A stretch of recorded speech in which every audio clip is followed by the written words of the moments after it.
past weekend was DC FanDome 2021, and they gave us a bunch of updates on their upcoming projects. So today I'm going to stop and rank their 10 upcoming movies based off my excitement.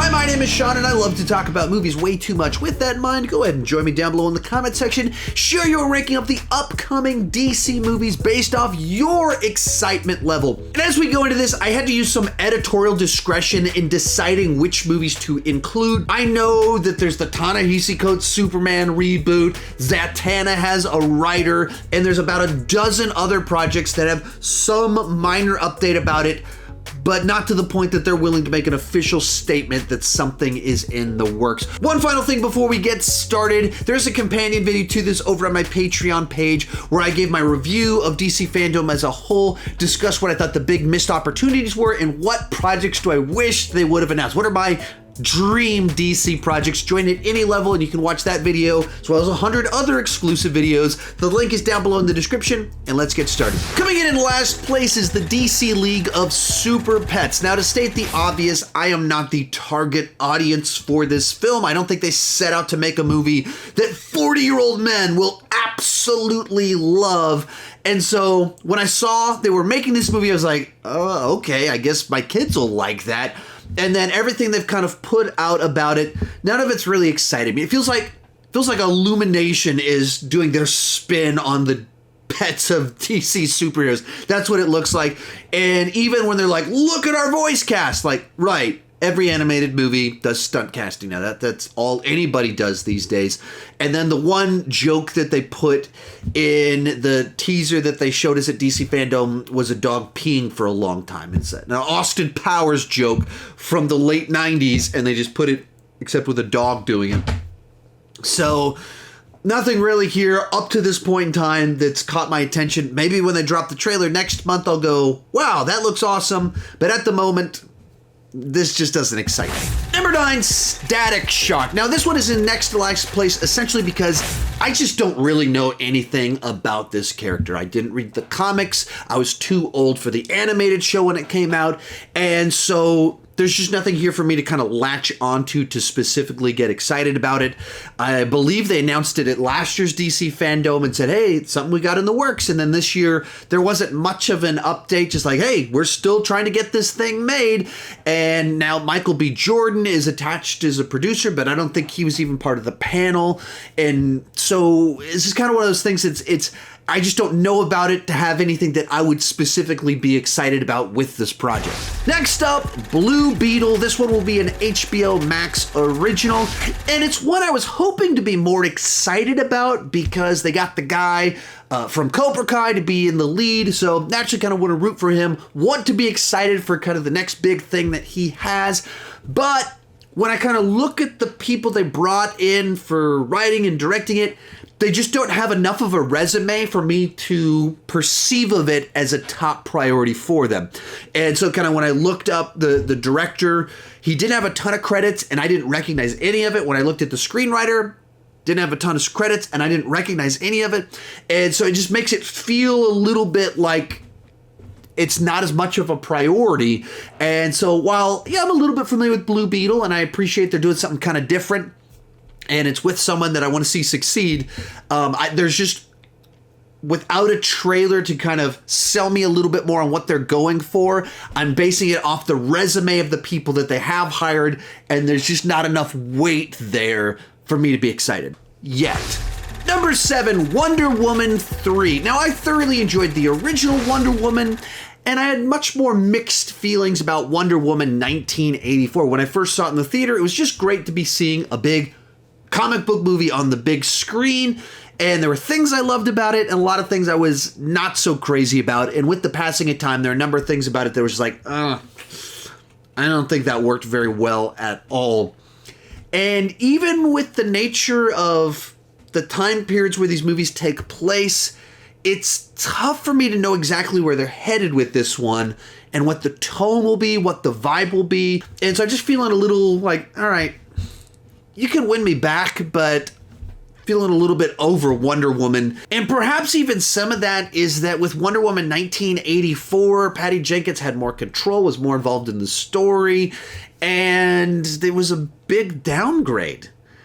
So the idea that all we know is that Patty Jenkins is back to do a third one, at the moment, that doesn't put a ton of excitement in me. Now, they can win me back, a trailer, the concept, they can win me back, but just the basic idea of a third Patty Jenkins one, like, I don't know. I'm not feeling it all that much after 1984. Then we have Shazam, Fury of the Gods, and really the next 4 on this list are all kind of parallel to each other. I'm excited for them in different ways and for different reasons, but essentially they're on par when it comes to my actual excitement level. Now, I had a good time with the original Shazam. I thought it was very funny. I thought Zachary Levi was perfectly cast, and I thought the thing that was the nice touch about it was that it really was about that family, and you bought into what was going on with that foster home just as much as you cared about what was going on when he was Shazam and shooting lightning out of his fingers. And the big payoff in the finale of the whole family showing up was just a nice, pleasant surprise. I was like, this is a cool way to cap off this movie. So I'm excited to see more in that world. There's a certain amount of nervousness, though, because I just don't know how to work with the whole family. Like, how do you have Shazam as the lead of your movie with the whole family? Is everyone going to take center stage? Like, I don't know how that's going to work. And so that just kind of gives me a little bit of nervousness that is it going to get overcrowded with that taking place? And how's all that going to work? So that does make me nervous, but I'm excited to see more of this world. In 5th place, Aquaman and the Lost Kingdom. Now, I had a blast with the original Aquaman. I loved the world building, the globe trotting, and just the way that James Wan shot the action. So the idea that we're getting more in that world, I'm all on board for another swim with the fishes to see what they're going to do based off the little glimpses that we got in their little trailer there, or a little behind the scenes deal they showed us. It looks like Aquaman's going to team up with Ocean Master. I'm all on board for it. There's not this. It doesn't feel like they didn't get a sense of freshness with this one necessarily.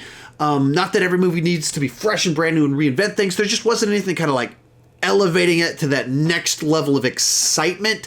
But I trust James Wan. I like James Wan's films, and I like the first one, so another adventure at the sea, I'm on board. In 4th place, Batgirl. This is another HBO Max original, and this is one that if generically they just said, hey, we're doing an HBO Max Batgirl movie, probably would have been a few spots lower on the list, but the thing that elevated this one was the team that they brought in to make this film. They have the directors for Bad Boys for Life, which I thought Bad Boys for Life was the best of the Bad Boys movies. I was just like pretty well shocked how much I ended up enjoying that movie. And after that film came out, these guys kind of came into high demand, so they're leading the directorial team for the Miss Marvel show that comes out, looks like early next year.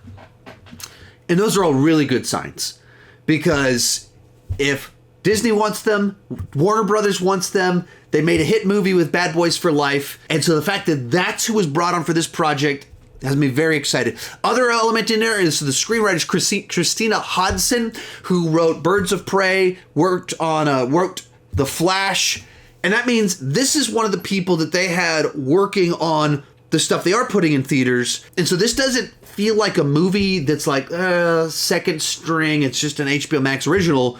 So it feels like this is something where they're really trying to make something really good to have an exclusive for HBO Max. Add to that, they said something about the Batman, the real Batman showing up in it, which I'm not sure what that means. There's rumors of J.K. Simmons reprising his role as Commissioner Gordon in the show, in which case, does that mean Batfleck is going to show up in this thing too?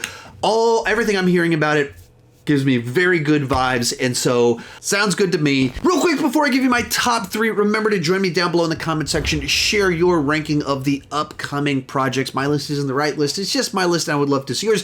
And to restate this, I am well aware that there are other hypothetical DC projects in the works that there have been announcement about, but there's not enough development there for me to really discuss it, or I just don't think a lot of them are going to happen. That's why I didn't include them. Also, remember, there is a companion video to this over on my Patreon page where I discuss DC FanDome in more detail, discussing some of the things I wish they would have done, things that are my dream DC projects, and my review of the event as a whole. The link is down below in the description if you're interested. In third place, Black Adam, the DC project that has been in development hell for an unbelievably long time, with The Rock attached to play Black Adam. I mean, they announced him in that role years and years and years ago, and we finally got our first footage of it just this past weekend. Now, the thing that makes me excited about this one somewhat is that we do actually have footage of it. It feels more tangible. It's actually happening, and it's something that we've been hearing about for years, and we're finally going to see it. Also, kind of adding into that, The Rock tends to like to rework with directors that he enjoyed working with, and so he just did Jungle Cruise with the director of this one. And this is a director that's been around a long time. He did like 5 different Liam Neeson thrillers. And despite the fact that like maybe his movies haven't always been the best, he actually does have more of a distinct style than he gets credit for, because the scripts that he's necessarily working with haven't always been the most original. But I think he actually has some flair to his directorial style. So the fact that The Rock, after working with Disney with him, wanted to bring him over to Warner Brothers to do Black Adam, all of that seems like good signs to me. That what they showed in the behind the scenes footage showed the scope and the size of the story, and then the clip they showed gave us this darker tone where Black Adam just roasts this guy. Looks good to me, has me excited, so I can't wait to check this one out. Our runner-up, The Flash, another one of these movies that has long been in development. There were all kinds of past versions that didn't happen, and then even here in the DCEU, there was years straight of bringing on writers and then it following through. And then Ezra Miller was writing it himself, and I wasn't sure if this project was ever going to happen, and then finally they cracked the code and picked a vision for it and have moved forward on it. And while I wish that we could have gotten a normal Flash movie before we were going to start going multiverse and messing with timelines, I wish that we got to see him a lot more front and center, get a baseline for what's normal for this Flash, so that there's something to compare and contrast with the different stuff that we see. When they start talking about bringing Michael Keaton back, that's the Batman of my childhood.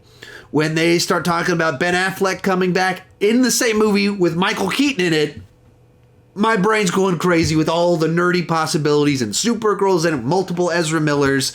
I don't know what their multiverse is going to look like, but on just a nerd fan level, my mind is losing it. We saw just this 1-minute clip, and just with a couple of the Danny Elfman music cues, and there was like, oh, we're really doing this. You just see the cowl and Michael Keaton's voice, and I'm losing it. So, of course, I'm excited to check out this one. But of course, coming in first place for me is The Batman. Batman is one of my 2 favorite superheroes of all time, along with this guy right here. And as much as I wanted to see Batfleck's movie from Oscar-winning screenwriter Ben Affleck, who also directed a Best Picture winner, if he's not going to make a Batman movie, Matt Reeves seems like the second best option to do it. Based off what he did with his Planet of the Apes films, this guy knows how to make blockbusters that have dramatic tension in them, that have complex story structures where the moments feel earned. So when they announced him, I thought it was like, all right, man, I wish we were getting Batfleck. Great alternative stepping in. And then both the trailers that they've put out have been exactly what I wanted to see. A more detective-based story, an angrier Batman, and just a world that feels lived in, populated by great villains, amazing looking versions of them where you just see the Penguin, you don't see Colin Farrell. I'm just loving what they're doing with all this, everything they're saying about it, everything they're showing. I am all on board. So without question, it comes in at number 1. Remember, if you want that additional video over on my Patreon page, the link is down below in the description. Thank you so much for watching, and keep talking movies too much.